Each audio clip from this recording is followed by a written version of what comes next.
ఆస్తులు ధ్వంసం, వ్యాపారాలు ధ్వంసం, పరిశ్రమల ధ్వంసం, ఇవి 10 రెట్లు ఎక్కువ అవుతుంది జగన్ వచ్చాడంటే కనుక. ఎందుకంటే నీవు నేర్పిన విద్య నీరజాక్ష అంటారు.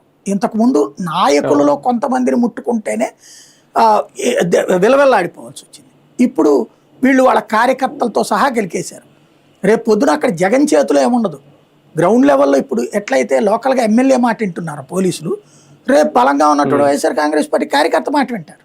దానికి అనుగుణంగా యాక్షన్ తీసుకోవడం బిగినైతే వీళ్ళు ఎక్కడ ఆగుతారు, ఎక్కడ తట్టుకుని తప్పుడు కేసు ఎట్లా పెట్టాలో వీళ్ళు ఇప్పుడు నేర్పుతున్నారు. టీచింగ్ చేస్తున్నారు. ఇప్పుడు ఫర్ ఎగ్జాంపుల్ ఆ విరూపాక్ష ఉంది, కళ్ళెదురుగుండా వీడియోలో కనబడుతున్నది, అమ్మాయిని వాళ్ళ భర్తే చించేశాడండి నైట్. కానీ ఎమ్మెల్యేని అరెస్ట్ చేశారు, వాళ్ళ తమ్ముడు చేతులు ఎరగొట్టారు వీళ్ళు, ఆ చేతి కట్టుతో ఉన్న అతన్ని అరెస్ట్ చేశారు.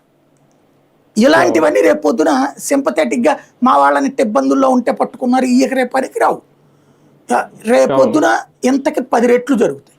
అలా జరగకుండా ఉండాలన్నా, లోకేష్కి ఛాన్స్ రావాలన్నా, మళ్ళీ ఈ కూటమి అధికారంలోకి రావాలన్నా ప్రచారం, ప్రజలలో ఒక నెగిటివిటీ, ఎట్లయితే మొన్నటిసారి నెగిటివిటీ ప్రచారం ద్వారా జగన్ అధికారం దిగాడు, రేపు నెగిటివిటీ ప్రచారం ద్వారా అధికారంలోకి రాకుండా చెయ్యాలి అన్నటువంటి ప్రయత్నంలో భాగంగా సాగుతున్నదే ఈ నిరంతర యజ్ఞం అన్నమాట. ఇది అంటే జగన్ రోడ్డు మీదకి రాకూడదు, యాత్రలు చేయకూడదు, పాదయాత్ర వాళ్ళు రావచ్చు, ఆపలేరు, ఆపితే కుదరదు. కాబట్టి వచ్చినప్పుడల్లా అక్కడికి వస్తాడంటే దుర్మార్గుడు ఎవడు, జగన్ దగ్గర ఉన్నాడంటే అడిగి ఎంజాయ్ చేయొచ్చు, మా దగ్గర ఉంటే